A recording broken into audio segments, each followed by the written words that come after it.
Force on Force features the largest and strongest outdoor military organization in the country. These are the men and women who make it possible to enjoy the freedom to hunt and fish. It is with great pride that we bring you Force on Force podcast, coming to you from the Force on Force Talk. Hey, welcome to the Force on Force podcast. I'm your host, Shawn Dalrymple. We're enjoying this journey throughout the year we've been doing. We started every TV show in the Tactical Operations Center, and we started our podcast in the Tactical Operations Center. We're having a lot of fun. We're talking about our new ArmyHogHunters Show, Force on Force. We had airing of episode 1.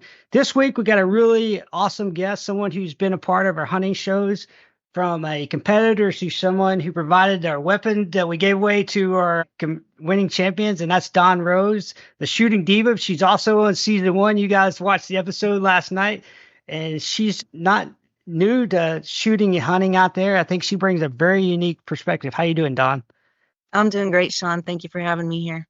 Hey, I think it's pretty awesome because I think you bring such a unique perspective. I think one of the coolest things you brought was because I've hunted with you and your husband hog hunting. That's kind of how I got to cut my teeth with hog hunting. So that was kind of my experience. So to bring you on the show to get to experience this was kind of fun to get to see everything. And so you had no idea when you showed up on the TV show. We can't talk about everything because all the episode hasn't aired. But right. Were you surprised when we started this, how the whole show kind of unfolded and how we were ready to go out episode? Very. Very surprised. It was like let's make them think about from, they want to ease into this and we're not going to let them ease into it. We're going to rip the band. It's like you let Hogs out of the gate right away. Not that you did, but that's like what it was like. Like, oh my God, we got to go. We got to go now. Yeah. Yeah. So that was easing into it. Yeah. And so I think that was cool watching and you kind of were like, stepped up and took that leadership perspective from a role and being part of the team out there and your team to kind of say, hey, I'm going to figure out what we're kind of doing. Because that's kind of hard when you don't know what's going on. And I think that's kind of a cool perspective of that aspect. Mm-hmm. And not knowing what's going to go on, we set you up on a brand new property, everything like that. And so a very cool atmosphere. So you've come a long way to doing the hunting and shooting world. I think it's a really cool story. If you don't know about Dawn, I'm going to kind of let her tell. We may actually go back and cut this clip, but she was on Army Buck Hunters. She tells the story about how you got started all this. You want to tell a little bit on here? Sure. So a long time ago, I was actually afraid of firearms, and I had 2 deployments under my belt. First deployment, I had to carry an unloaded handgun, which is fine, like magazine on one side of me and handgun on the other. But I hated it so much I would bribe people with Girl Scout cookies to clean that firearm for me because I did not want to touch it. And then when I went on my second deployment to Afghanistan, I was told I was going to have to carry a live firearm. And, I was healthcare administration. I got one day of here's a gun, take it apart, clean it, put it together, go shoot it, you pass, get off my range kind of thing. And so I told my husband, I need to learn how to handle this firearm and how to shoot. They want me to carry a loaded firearm. So he and his uncle and his uncle's friend took me and the kids to a shooting range and taught me how to shoot and how to handle firearms properly. And I was really good. Like within half an hour, I was really good at it. And I was like, this is so much fun. And so I spent every weekend I could at the range. It was like 7.5 minutes from my house. And I took every class I could and how to learn more about firearms and the different calibers and the different frames and all of that. And then I deployed, was very comfortable on that deployment. And I came back and I got my very first gun for my birthday after I got back from my deployment. And that was all she wrote. My love for firearms grew from there. And then that was in 2011. And then in 2019, we started the Shooting Diva, and my goal is to help educate other people who are scared of firearms to not be afraid of firearms anymore. I've been there, done that, been in your shoes. I can help you out and help you overcome that fear.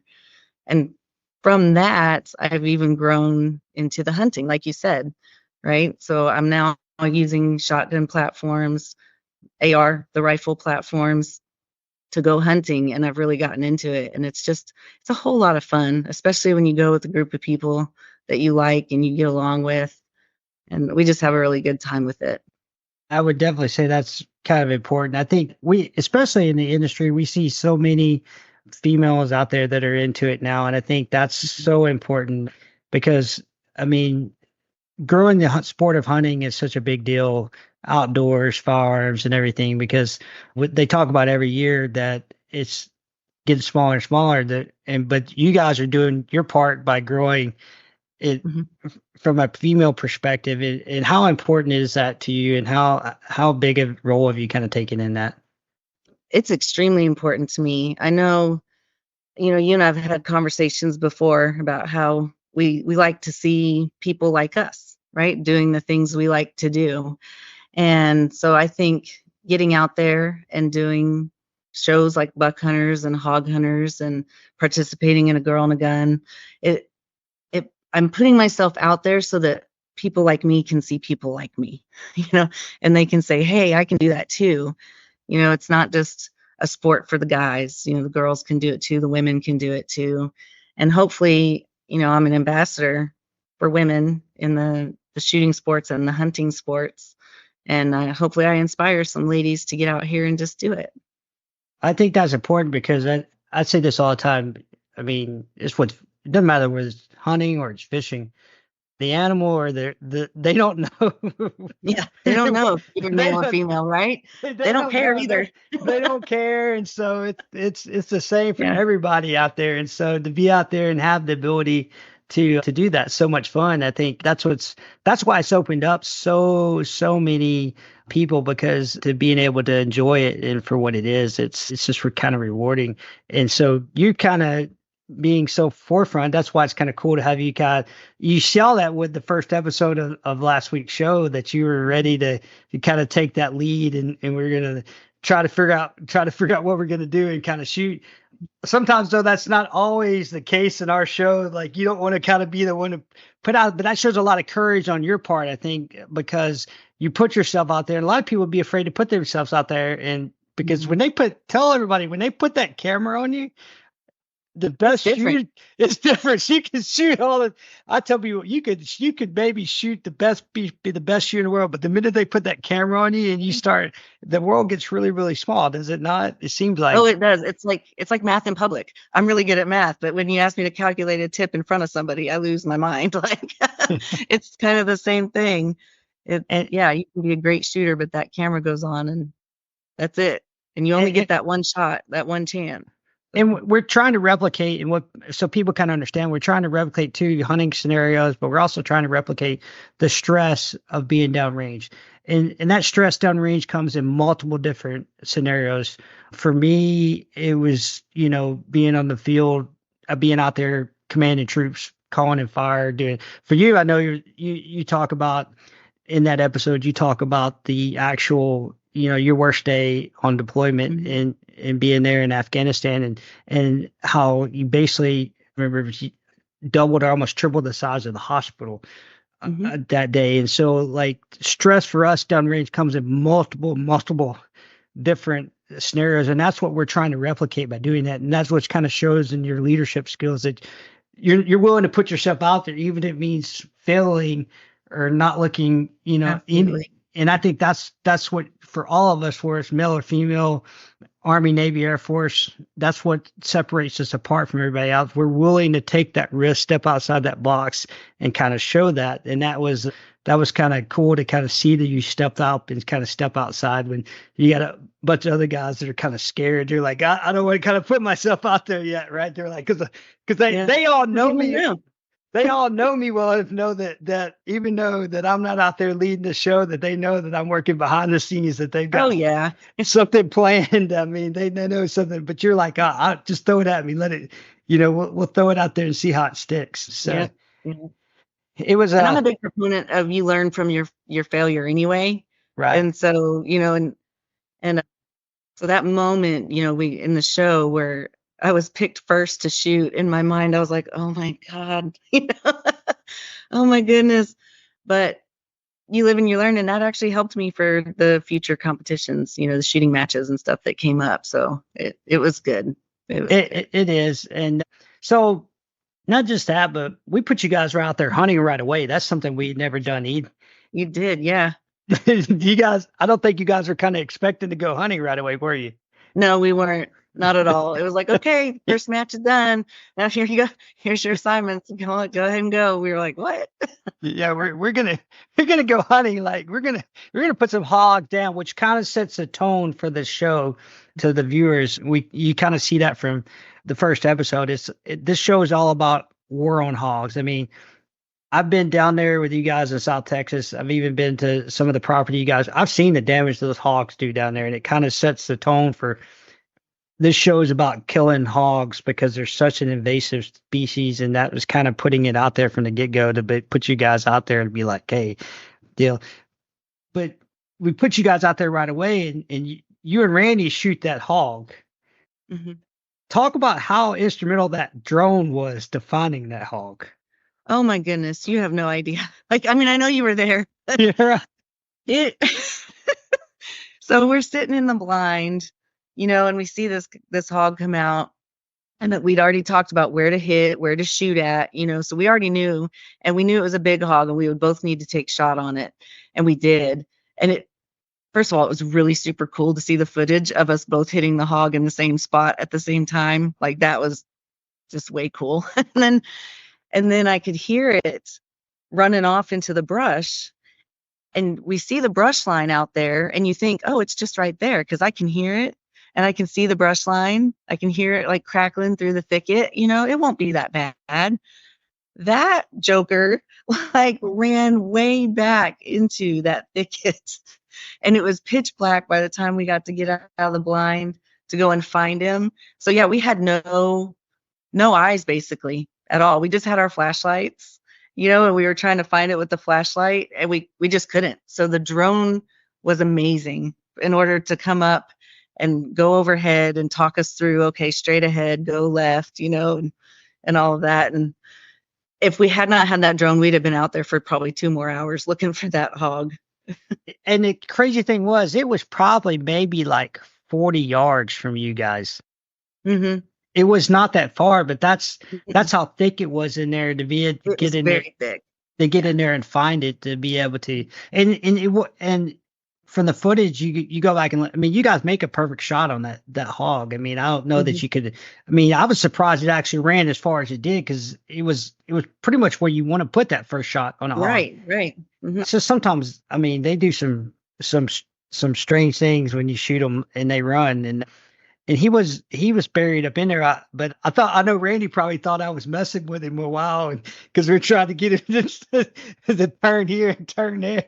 We're trying to, we can see it, right, and we're trying to get him to turn, but we're getting that hog like right there, and we're like, hey, it's right there, and and then when he found it, I guess it was like almost like you guys couldn't believe like how accurate that thing was, and it was pretty cool. What you guys don't see is I actually flew that drone prior to you guys shooting that hog, and I actually saw that hog as he was coming in on you guys. How cool is that? So I got to actually see that hog come in. That was probably the first one that we did, and so when you shot him, I was already flying and looking at some other stuff, and so when I heard the shot go off, I was not surprised that you guys had shot, because I could see him moving to where you guys are at. But that at the time, that was not what we were doing with the drone, telling you guys what was coming and everything. We just kind of were going to get some footage and kind of see what was going on. So kind of the backstory, I could see that hog moving into where you guys' location was, and that's cool. I don't know if you saw from the footage the number of hogs that were marked in Josh's location. I think they had the most hogs of them all. They did. I was like, oh my goodness. And they only get 1 hog out of all that. I mean, they could have, from episode 1, this thing could be blown wide open with the number of hogs that were there, and they only end up taking 1 hog, and that was, we had to use the drone to find that hog too. There was a massive amount of hogs on that whole spot. So that whole putting you guys out uncomfortable and land you'd never seen, and getting you guys right out there, going hunt right away, I think was really, really sets the tone for how this whole 7 episodes are going to kind of unfold, because you guys are like thinking, we're going to follow the buck hunters format. Right. Right. Yeah, no, we got out there, we did it. It was awesome though. I mean, it was awesome to just get in there and do it, because that's what we came for, right? Was to get us some, shoot some hogs. So yeah, it was fabulous. I liked the setup. I think what was really, and you could talk about from a shooting, I think what was really cool was the ability for everybody to be suppressed. And so that kept the hogs from not running back and forth crazy. Like we could hear individual from each, when we were at the talk, we could hear what zone was shooting. Oh, that's cool. Yeah. What hogs. And so, because it was really cool to listen, but I know that it's really cool when everybody's shooting suppressed like that at night. It's, for one, you can talk to each other and communicate. There's a safety factor that's a lot easier because you're not having to wear hearing protection. Everybody can talk back and forth. You can be quiet. And I think that was really, really cool. And so, but you can also hear when the round hits the animal. And so, Yep. You hit it. You hit it, and so that was really, really cool deal to see that. I know for you guys perspective, any lessons you kind of learned that you didn't know that from doing this, because you get to do a lot of stuff shooting wise. There's stuff that you learned out there that you hadn't known before that you take with you, you're going to use elsewhere. So yes, and I'm not sure how much I can talk about, but the show is a competition, right? And we have shooting matches, and I do competitions and shooting matches, but it's not the same. And that's what I learned. And, and people see, but they'll see throughout the 7 episodes. I think it was a learning experience for each one of us. Right. And I really enjoyed the way you guys did it, because the shooting matches really emulated hog hunting. Right. And that was, in my mind, it was good, because previous shows, buck hunter, you're shooting at stationary targets, right. And so it was a little different this time, and I really enjoyed it. Even, I just thoroughly enjoyed it. But that was my takeaway, is not all competitions are the same, not all matches are the same, and you can't treat everything like it's a competition or a match, So, right. Really think about what you're there to do. And do that. That was important. I think that brings up a good point, that we did that to replicate the hunting scenarios and to make it seem realistically for that. I mean, I know Tim put a lot of work into the planning piece of that portion of.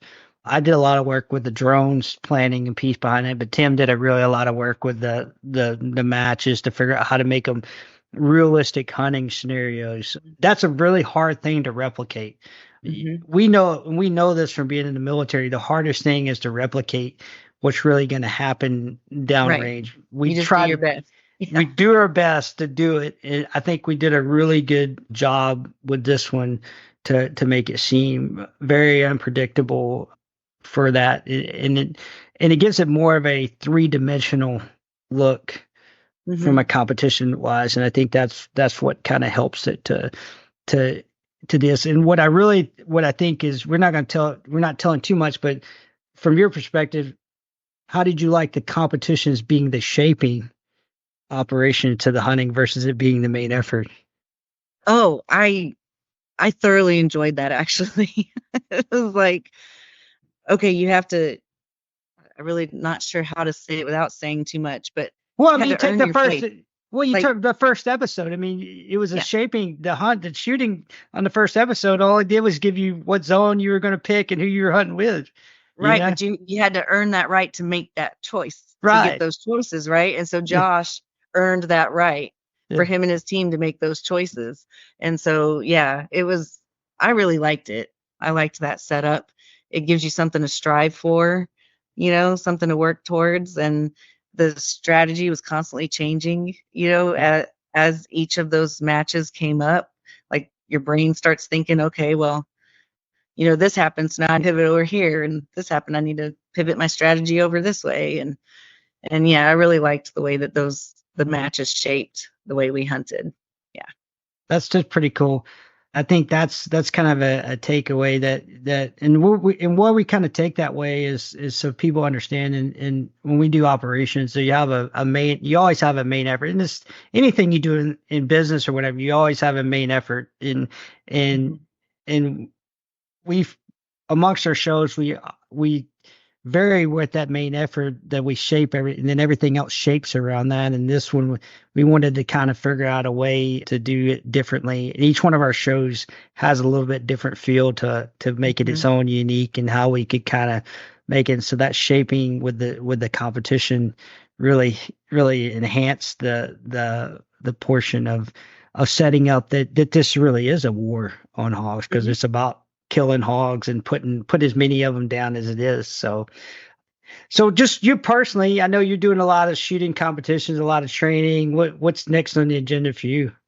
So I actually just took a training class last weekend, the inner game of shooting by the complete combatant, and trying to get out of my own head. That's also something I learned from the show.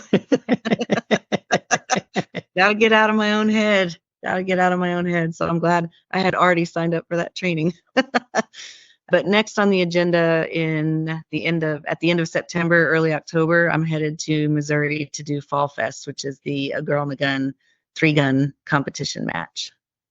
And you do a lot of those 3 guns. It's kind of your thing that you kind of like to do. I try to do 1 or 2 a year. Yeah. So it's kind of a fun thing. Kind of explain, if people don't know what a 3-gun is, can you explain a little bit to them what that is? Sure. Yeah. It's all 3 platforms. You've got pistol, rifle, shotgun, and the rifle is the AR platform. And depending on the match that you go to, but they usually have 8 to 10 stages and they're all set up differently. Some stages you're having to run from one location to the next as you're changing platforms. Some stages you shoot like one portion of it with the pistol, one portion of it with the rifle, one portion of it with the shotgun, or any variation of that. It could be shotgun first, then rifle, then pistol. Some stages you get a choice of which platform you want to use. Some are just 2 of the guns. There's Texas Stars, which it's the dynamic. Once you hit a steel plate off, it starts spinning, and then you've got to hit the others. Some are static displays that you have to hit. Some are paper, some are steel, some are steel plate racks. Last year at Fall Fest, we had to shoot with our shotgun on one stage. So you run down and you're shooting with your shotgun. Then you empty your shotgun, or, put it in the barrel, make it safe. And then we climbed into a Humvee and then came up through the turret of the Humvee and shot all our pistol stuff from the turret of the Humvee.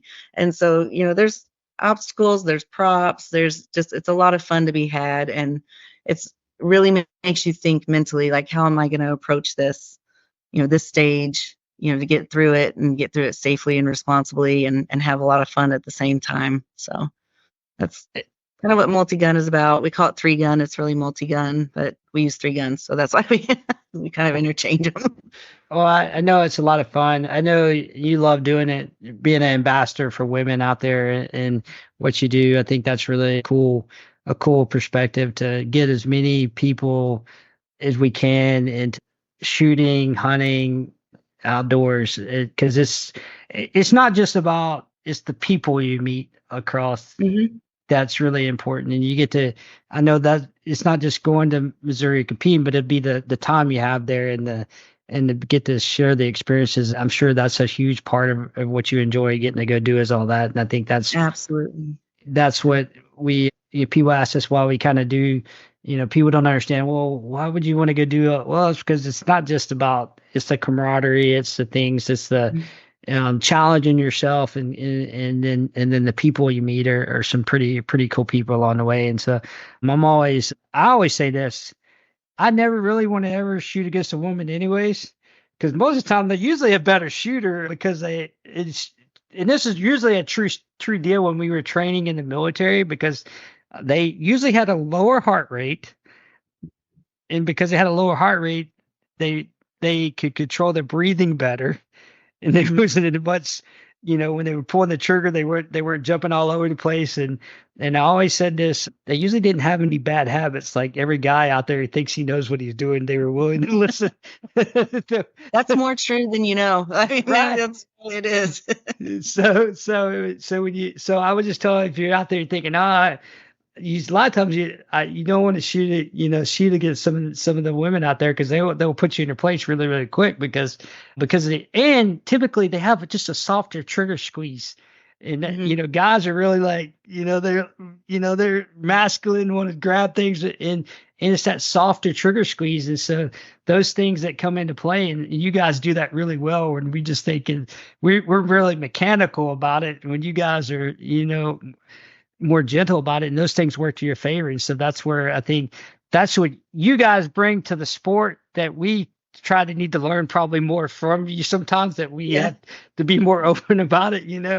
It's like you can, so I kind of think that's cool to kind of, we talk about that. We would see that in the military when we would, especially be so funny, because they have these tough infantry guys and think they know everything. And, I always say the worst person to ever try and teach anything was an infantry guy. You could take anybody from any other field and try and teach them something. They had no bad habits or anything. All those infantry guys, they had all these bad habits. And so, so I really think what you guys do and everything like that, you guys have a lot to teach other women out there, but there's a lot that everybody can learn from you guys, because you have some perspectives that if you pay attention, you can use shooting wise, that can make you a better shooter. That perspective. So, hey, Donna, I was really cool talking to you. I know we got another episode airing this week. I know you got a lot of stuff going on. I appreciate you taking time out of your busy day to talk to us. And you guys want to see our new show? It's on the Sportsman's Channel. It's airing on Fridays at 8:30 and then 1:30 Eastern time, and then Saturdays at 10:30.